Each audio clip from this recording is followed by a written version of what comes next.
안녕하세요. 부천그랜드 치과 문영거 원장입니다. 오늘의 주제는 치아 재생에 관해서 한번 좀 말씀을 드릴까 합니다.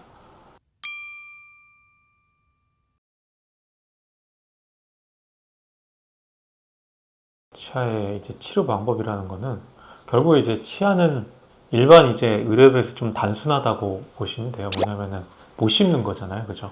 못 씹는 거를 쉽게 하는 방법에 대해서 항상 고민을 많이 했었죠. 결국에 이제 우리가 이제 치아라는 게 틀니라는 거를 많이 생각을 해보시면은 이런 말이 있잖아요. 뭐냐면 이가 없으면 이제 잇몸으로 씹는다. 그러니까 결국에 치아라는 딱딱한 단단한 물질을 잃어버리니까 그 위에 잇몸에다가 딱딱한 이제 플라스틱 틀니를 얹어서 잇몸으로 씹는 걸 우리가 이제 틀니라고 하잖아요. 그러니까 마찬가지로 이제 옛날부터 치아를 잃어버린 분들한테 씹을 수 있는 것들을 고안을 많이 했었거든요. 그래서 뭐 옛날에는 아주 옛날이죠. 노예들의 그 치아를 뽑아가지고 그걸 이제 옆에 치아에 걸어서 지금의 이제 브릿지 같은 형태로 쓰는 경우도 있었고요. 틀니를 만들 때도 옛날에 이제 뭐 플라스틱이나 이런 게 없었으니까 치아 노예들 그것도 마찬가지로 또 치아를 뽑아다가 그거를 엮어가지고 틀니로 만드는 경우도 있어요. 그래서 실제로 미국에 있는 어느 대통령의 틀니는 다 이제 흑인 노예들의 치아로 만들어진 틀니를 쓰기도 했고요. 그런 식으로 지금이야 뭐 너무 말도 안 되는 비윤리적인 치료지만 그 정도로 이제 사람들의 씹는 거에 대한 열망이 강했다.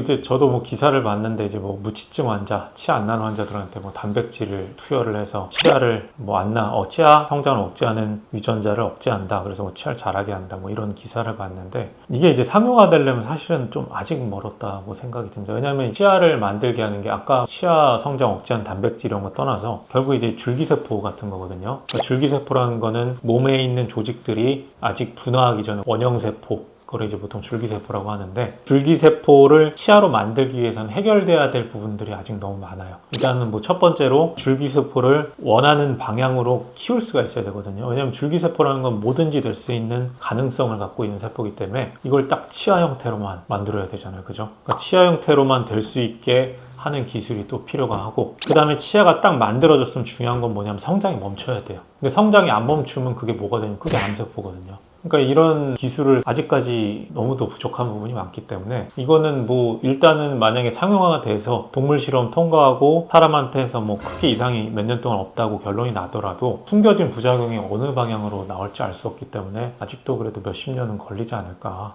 아직까지는 좀 너무 이른 방법이라고 생각을 합니다. 지금 일단은 그나마 치과에서 이제 제일 최신 기술이라는 건 임플란트잖아요. 그죠? 이 정도까지 오는 데만 해도 엄청나게 많은 시간이 필요했다. 그죠? 결국에 옛날에 임플란트 없었을 때는 뭐 크라운, 브릿지, 슬립 이렇게 고생고생 하다가 임플란트 나오기까지 인간 역사에서 몇천 년이 걸렸잖아요. 이 정도만 해도 굉장히 지금 현대 생활하는 사람들은 축복받은 거기 때문에 너무 욕심 부릴 필요는 없지 않나 뭐 그런 생각이 듭니다.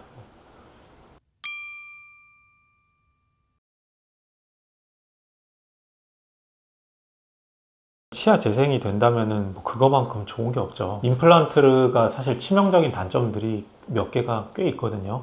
그 중에서 이제 하나가 뭐냐면은 치아 주변에 있는 인대. 치아라는 게 굉장히 좋아요. 뭐냐면 이렇게 딱 씹을 때 치아 주변에 이제 인대가 있거든요. 그래서 이게 스프링처럼 이제 들어갔다 나왔다 하면서 이제 충격을 이제 완화시켜요. 그러면서 이제 턱 관절도 보호해주고 그 다음에 이제 잇몸뼈도 보호해주고 이제 그런 효과가 있는데 임플란트는 이런 인대 기능이 없죠. 임플란트 반대편에 있는 치아가 빨리 망가지고 치아가 아무래도 이제 이 턱 관절에도 좀 아무래도 힘이 좀 많이 들어가는 편이고요. 그런 이제 단점이 있지만 그래도 이제 씹을 수 있다는 장점 때문에 임플란트를 쓰고 있는 건데 치아가 진짜로 재생이 돼서 요거를 쓸 수 있다고 하면은 그거만큼 좋은 게 없을 것 같아요. 근데 치과 의사로서 의학의 발전 과정이나 이런 거를 보면은 의학이라는 게 아주 복잡한 메커니즘을 다 밝혀내서 아주 작은 부작용까지 고려해서 만들어지지는 않아요. 한두 가지 이론을 갖고서 몇 번 만들어보고 써보고 실험해보고 그냥 10년, 20년 데이터 쌓여서 이상 없더라. 그럼 이제 적용해서 쓰고 이런 식으로 가기 때문에 그렇게 치아를 아예 처음부터 마치 거의 신의 영역이잖아요. 그죠? 없는 치아를 만들어내서 그거 갖고 옛날처럼 자기 치아처럼 쓴다. 거의 그건 제가 봤을 때 젊어지는 거랑 비슷하거든요. 그렇게 한다는 게 제가 생각했을 때 그렇게 뭐 단기간에 올 것 같지는 않고요. 오더라도 부작용을 고려하면 저는 안 쓸 것 같습니다. 적어도 한 30년은 안 할 것 같아요.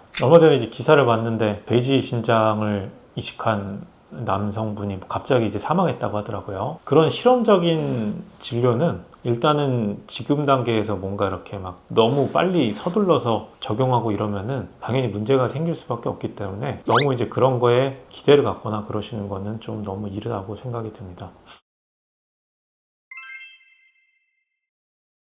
옛날에 이제 한때 유행했던 게 자기 치아 이제 뭐 보존술이라고 해가지고 치아를 뭐 이렇게 뽑고 나면은 그걸 뭐 치아은행에 보관해서 그거 갖다가 나중에 이제 뭐 뼈이식제로 써서 뭐 자기 치아 갖다가 뭐 좋은 뼈를 뭐 그런 것들이 한때 유행을 했었는데 그것도 지금 사실 안 하거든요. 지금 뭐 누구 하시는 분들이 있는지 모르겠지만 별 의미가 없어요. 왜냐면 그 치아를 실제로 가져가서 그대로 보관하는 것도 아니고 그걸 갈아가지고 소독해서 치아 입자로 만들어서 보관하는데 그냥 뼈이식해서 쓰나 사실 임상적으로 큰 차이도 없고요. 그게 진짜 소독이 잘 되는지도 확인할 길이 없고 그러니까 뭐 여러 가지 사실 문제들이 있어요. 그래서 그냥 듣기 좋아 보이고 그 다음에 겉으로 그럴듯해 보이는 것들은 대부분 사람들이 안 하는 이유가 있어요. 뭐 특별한 술식을 특별하게 하려는 생각은 좀 진료를 보면서는 환자분들도 좀 피하시는 게 나아요. 안 하는 이유가 다 있습니다.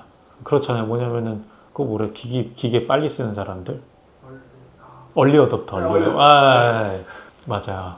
그러니까 뭐 이제 기계를 뭐 빨리빨리 쓰는 사람들 얼리 어댑터라고 하잖아요. 그죠? 얼리 어댑터들이 이제 새 기계를 써보면은 대중화 못 된 이유들이 다 하나씩 있거든요. 치료도 마찬가지라서 여기서만 받을 수 있는 특별한 뭐 술식을 진행한다. 일단은 저는 좀 피하는 게 맞다고 생각을 해요. 그거는. 너무 특별한 술식은 일단은 좀 피하고 대부분의 환자들, 대부분의 치과의사들, 의사들이 한 반 이상 사용하는 검증된 치료를 받으시는 게 저는 맞다고 생각을 합니다. 그런 부분 참고해서 진료 받으시면 좋을 것 같아요.